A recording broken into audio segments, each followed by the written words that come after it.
जय हिंद दोस्तों। यूएस और इजराइल ने जो जॉइंट ऑपरेशन चलाया ईरान के खिलाफ, उस ऑपरेशन के बीच में इजराइल जो है और ज्यादा खतरनाक नजर आ रहा है।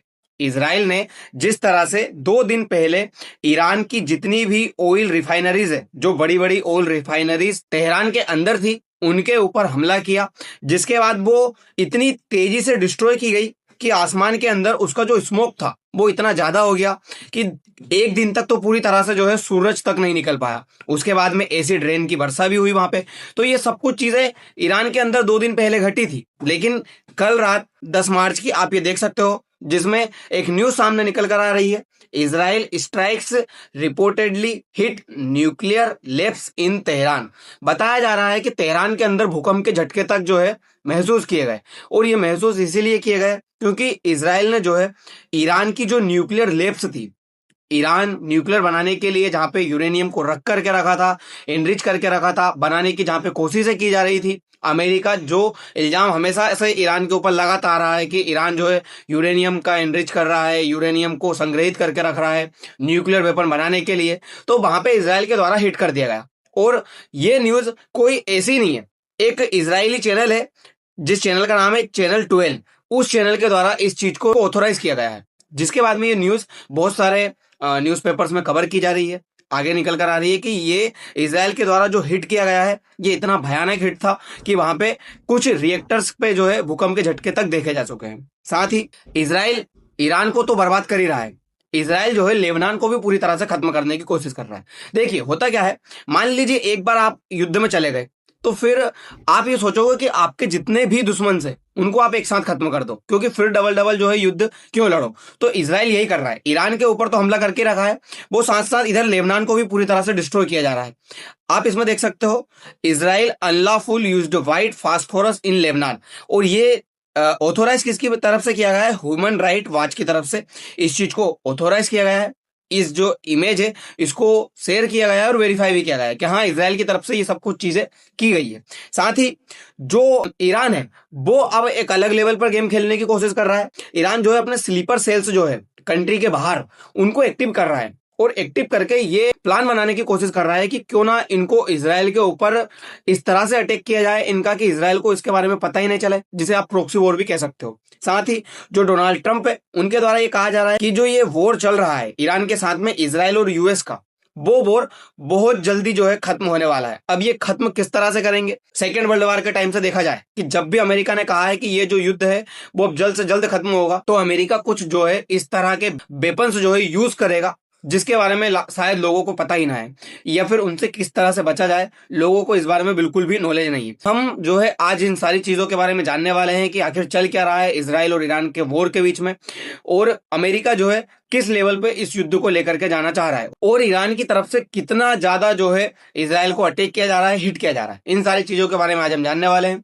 जय हिंद दोस्तों, मेरा नाम है कपिल और मैं आप सभी का स्वागत करता हूं एजू करंट इंडिया पर। दोस्तों एक्चुअली हुआ क्या है, आप जरा इस चीज को देखिए। Israeli media reported that nuclear laboratories in Tehran were targeted in overnight strike as attacks against the Islamic Republic intensified. The reported is linked to Iran's nuclear program. बताया जा रहा है कि ईरान का जो न्यूक्लियर प्रोग्राम है उसको इस तरह से इजराइल ने टारगेट करके रखा था पहले से ही।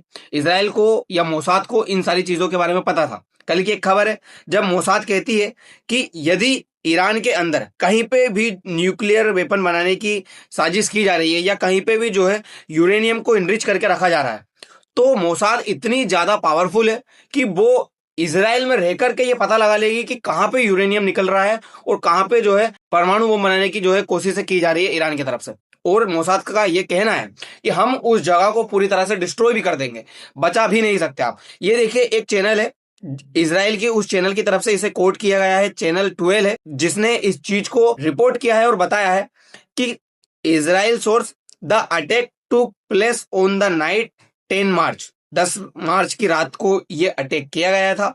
Where aimed at damaging Iran nuclear development infrastructure and key research site in the capital. Tehran के अंदर ये सारी घटना जो है घटित हुई है। साथ ही Iranian authorities have not yet issued an official response to the reported strikes, detail about possible casualties, structure damage और the exact facility target remain nuclear. Iran की तरफ से जो है ये एक्सेप्ट नहीं किया गया फिलहाल की हालत में कि ये सब कुछ चीजें हमारे यहाँ पे घटित हुई है। लेकिन कभी भी अगर आपके साथ में दुर्घटना हो जाती है, जैसे कि पाकिस्तान है, भारत ने उनके इतने सारे सोल्जर्स मारे, उन्होंने अपने सोल्जर्स लेने से ही मना कर दिए कि हम जो है ये हमारे सोल्जर्स ही नहीं है, तो पाकिस्तान ने इस चीज को एक्सेप्ट नहीं किया, तो ईरान भी हो सकता है एक्सेप्ट नहीं कर रहा हो। इसराइल ने अटैक किया है, इसराइल ने हिट किया है, लेकिन उसके बाद भी वो इस चीज के ऊपर जो है ध्यान नहीं दे रहा। दूसरी बात, ईरान जो है अपने स्लीपर सेल्स जो है उनको अब एक्टिव कर रहा है देश से बाहर जो भी है, ताकि इसराइल के ऊपर हमला किया जा सके। दूसरी बात, ईरान प्रोक्सी वॉर लड़ने में भी माहिर है। जिस तरह से यमन के अंदर हुतियों को, लेबनान के अंदर हिजबुल्लाह को और फिलिस्तीन के अंदर जो है हमास को ईरान सपोर्ट करता है, ईरान चाहता है कि ये कहीं ना कहीं इसराइल के ऊपर हमला करे जब जरूरत लगे, तो इन चीजों को भी ईरान जो है आज के टाइम में यूज करने की कोशिश कर रहा है, इनको एक्टिव कर रहा है।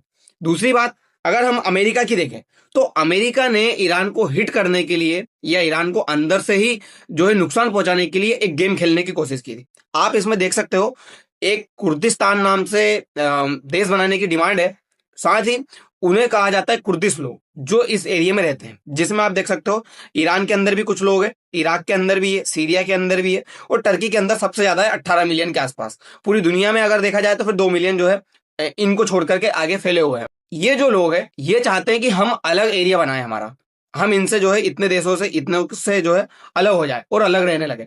तो इसके अंदर जो कुर्दिश लोग रह रहे हैं, अमेरिका ने इनको जो है हथियार देना शुरू किया, अमेरिका इनको एक्टिव करना शुरू किया कि ये जो लोग हैं ये अंदर ही अंदर ईरान को जो है खत्म करें। तो कोशिशें ये की गई थी, लेकिन ये कुर्दिस्तान वालों ने फिलहाल की हालत में अमेरिका से मदद लेने से या अमेरिका की बात मानने से जो है मना कर दिया। तो अमेरिका कहीं ना कहीं यहाँ पे जो है बैकफुट पे नजर आया। दूसरी बात, डर ये है यूएस को कि जो रसिया है वो कहीं ना कहीं ईरान को, तेहरान को जो है हेल्प कर रहा है, और हेल्प इस मामले में कर रहा है कि कहां पे इसको जो है अटैक किया जाए। इंटेलिजेंस दे रहा है, इंफॉर्मेशन दे रहा है इस चीज की कि तेहरान को जो है कहां पे मिसाइल दे दागनी चाहिए इसराइल के अंदर, जिससे कि इसराइल जो है ज्यादा हिट हो सके। स्ट्रेटेजिक जो पॉइंट रहते हैं उनके ऊपर हमला करने के लिए रसिया जो है इनकी मदद कर रहा है ईरान की। अमेरिका का इस तरह का मानना है, अमेरिका इस तरह के इल्जाम लगा रहा है रसिया के ऊपर, और यदि मान लीजिए रसिया इस चीज में इन्वॉल्व है तो फिर आप ईरान को इतनी जल्दी जो है खत्म नहीं कर सकते। अगर रसिया हेल्प करने पे आ गया ईरान की, तो फिर वो इस लेवल पे हेल्प करेगा कि ये युद्ध जो है लंबा चलेगा, और अगर ये युद्ध लंबा चला तो अमेरिका के अंदर जो इकोनॉमिक क्राइसिस है वो बहुत ज्यादा बढ़ जाएंगे। आप लोगों को शायद पता होगा, थोड़े दिन पहले अमेरिका के अंदर वर्ल्ड का मतलब हिस्ट्री का अभी तक का सबसे बड़ा शटडाउन लग चुका है उनकी गवर्नमेंट को, और यदि उसके बाद से ही जो है अमेरिका के अंदर महंगाई भी बढ़ी, फिर ट्रंप ने जो है टेरिफ टेरिफ गेम खेला, फिर ये टेरिफ गेम खेलने की वजह से अमेरिका के अंदर और महंगाई बढ़ी। आज हालत यह है कि अमेरिका के अंदर महंगाई बहुत ज्यादा हाई पे पहुंच चुकी है। जिस तरह से भारत के अंदर 2 ± 4 रहती है महंगाई, अमेरिका के अंदर इससे भी बहुत ज्यादा ऊपर जा चुकी है। अब अमेरिका चाहता है महंगाई को कंट्रोल करना, तो ये युद्ध जो है लंबा नहीं चला सकता। अगर ये युद्ध लंबा चला तो अमेरिका की इकोनॉमिक जो क्राइसिस है वो बढ़ जाएंगे और महंगाई जो है वो हाई पे पहुंच जाएगी। अमेरिका की जनता पहले ही ट्रंप के खिलाफ हो चुकी है, ट्रंप के खिलाफ होकर के वो ये कह रही है कि आप हमारे जो टैक्स के पैसे हैं वो बेवजह ही इसराइल जो वॉर है उसमें लगा रहे हैं, हमें उस वॉर से कोई मतलब नहीं है, आप उस वॉर में पीछे हट जाइए। लेकिन ट्रंप अपने ईगो के चलते उस युद्ध में जो है ज्यादा से ज्यादा इन्वॉल्व होते जा रहे हैं। तो ये कहीं ना कहीं अमेरिकन के लिए ही दिक्कत है। दूसरी बात, ब्रिक्स कंट्री की करें तो ब्रिक्स कंट्री खुद चाहते हैं कि जो ये ईरान है, आप देख सकते हो ब्रिक्स कंट्री में Brazil, China, South Africa, Egypt, Ethiopia, India, Indonesia, Iran, Russia और ये यूएई। जो ईरान है, सारे ये ब्रिक्स कंट्री चाहते हैं कि ये जो ईरान के अंदर रिजिम चल रही है ये रिजिम चेंज हो। क्यों चेंज हो? क्योंकि सारे ब्रिक्स कंट्री का मानना है कि हम अगर आपस में ही व्यापार करेंगे तो हम डॉलर को जो है कम कर सकते हैं, डॉलर की वैल्यू को कम कर सकते हैं, जिसे डी डॉलराइजेशन कहा जा रहा है। अगर ऐसा होगा तो ये सारे के सारे कंट्री आपस में व्यापार करेंगे तो अमेरिका को थोड़ा कंट्रोल किया जा सकेगा। लेकिन ईरान के साथ में वो व्यापार नहीं कर सकते।